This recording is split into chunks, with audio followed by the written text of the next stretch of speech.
The safest and most general approach to define schedule equivalence is to focus only on read operation and write operation, not to make any assumptions about the other operations. For the two schedules to be equivalent, the operation should follow the same order in both the schedules.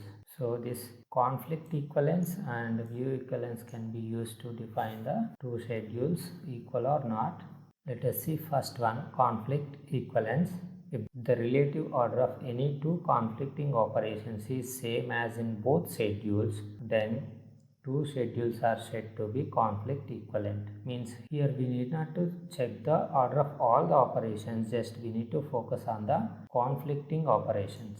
If the order of the conflicting operations in both schedules is same, then those two schedules are called conflict equivalent. We have already defined conflicting operations. Let us recall that if two operations satisfy these three conditions, then those operations are called conflicting operations. First one is the two operations should be from different transactions. They access the same data item X, and one of the operations should be write operation. We have already seen the order of the conflicting operations should be same. If the order of the conflicting operations different in two schedules, they may yield different result.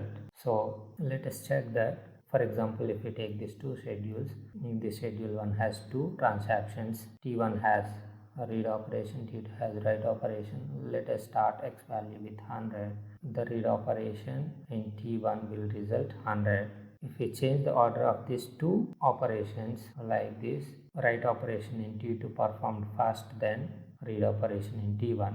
Here X value will be updated with 200. So a read operation in T1 results X value 200. Because these two operations are conflicting operations. Conflicting operations order should not be changed. Here we have a read-write conflict because one is read operation, another one is write operation. So these two schedules S1 and S2 are not conflict equivalent. Like that, if we take another example, here schedule 1 has two transaction T1, T2, T1 with write operation which is updating X value 100, T2 with another write operation which is updating X value with 200.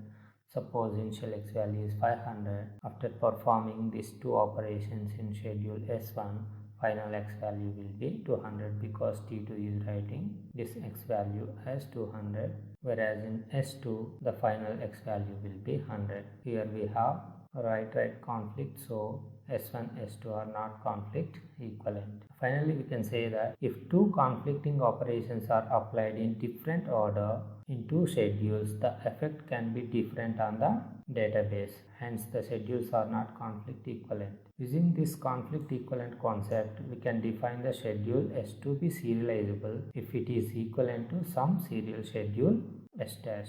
Means with this conflict equivalence we can compare whether two schedules equal or not. So we can check one non-serial schedule whether it is equivalent to any serial schedule. If it is equivalent to serial schedule, then we can say that non-serial schedule S is called as serializable because that is equivalent to serial schedule S dash. Let us see schedule is serializable or not based on conflicting operations. We already know if two conflicting operations are applied in different order in two schedules, the result will be different. So schedules are not conflict equivalent. By using this conflict equivalence, we can define schedule S to be serializable if it is conflict equivalent to some serial schedule S dash. Here this schedule S is non-serial schedule. If this S is conflict equivalent to some serial schedule S dash, then we can say that S is serializable. In these both schedules, this S and serial schedule S dash, the order of the conflicting operation should be, so we can reorder the non-conflicting operations in this S until we form the equivalent serial schedule S dash. But we are not allowed to change the order of the conflicting operations. Let us take one example.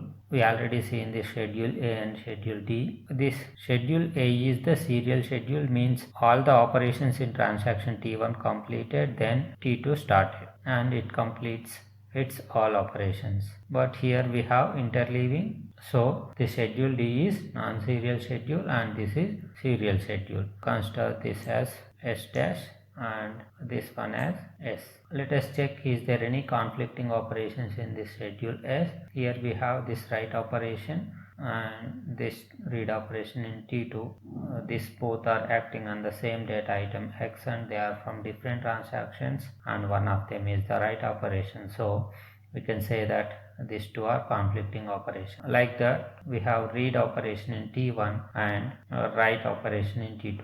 These both are conflicting operations. See the order here. The read operation in T1 performed first, then a write operation in T2 performed after this read. Here we no need to consider this conflicting operation, write operation in T1 and write operation in T2. It is sufficient to check a read-write conflict if we do not have any blind writes.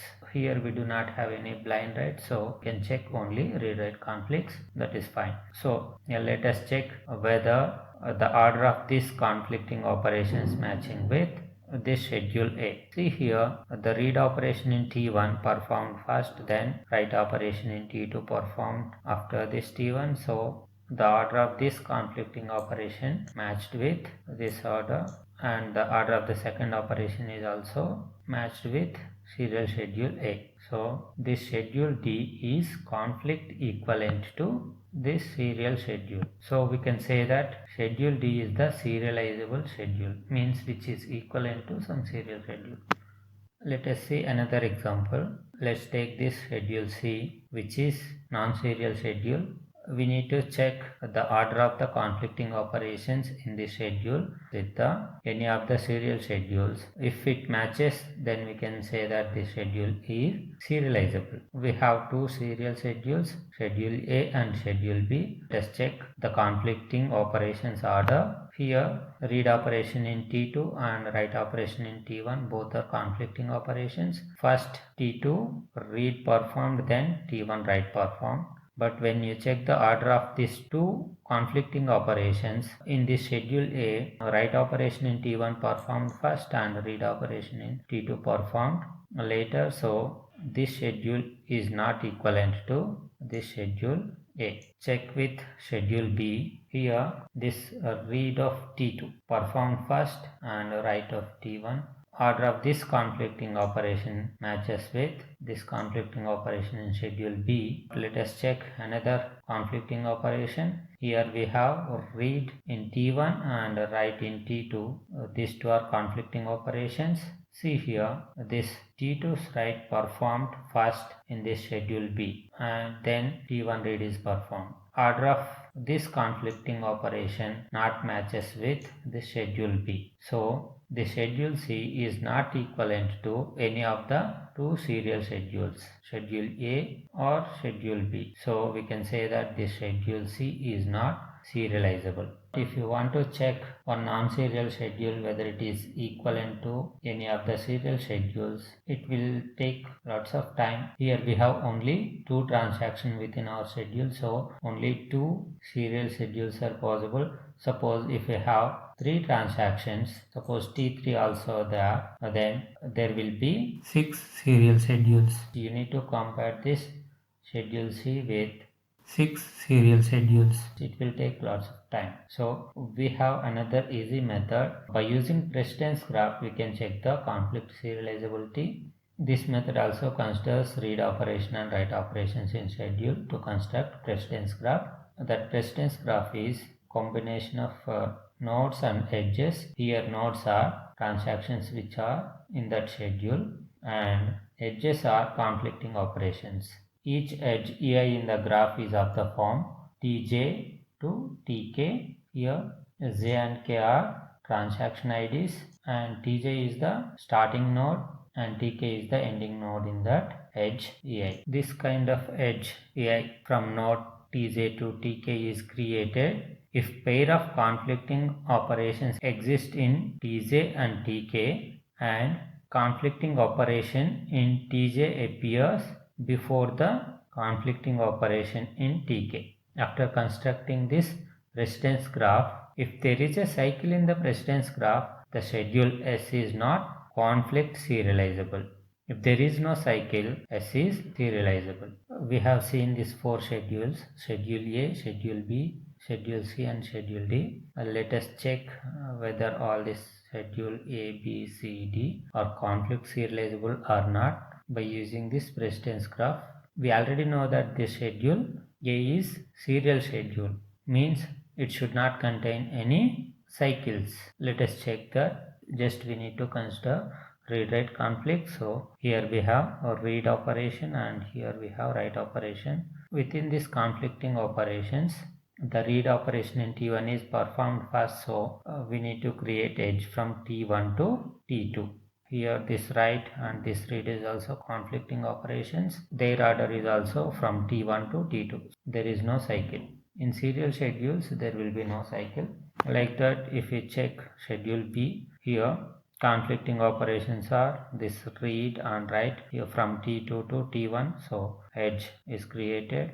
Like that, this write with this read item, this is also from T2 to T1. Here also there is no cycle. Let us see this schedule C. This is non-serial schedule, and let us check whether it is serializable or not by using this precedence graph. These are conflicting operations. Read in T1 is performed first, so from T1 to T2 we need to create one edge. Then we have another conflicting operation, read of X in T2 and write of X in T1. Here T2 performed first and T1 later, so from T2 to T1. Here we have cycle. So this schedule C is not conflict serializable because we have cycle here. Let us check with schedule D. This is also non-serial schedule. This is the one conflicting operation. T1 is performed first, T1 to T2, create one edge, and this is also conflicting operation. This is also from T1 to T2.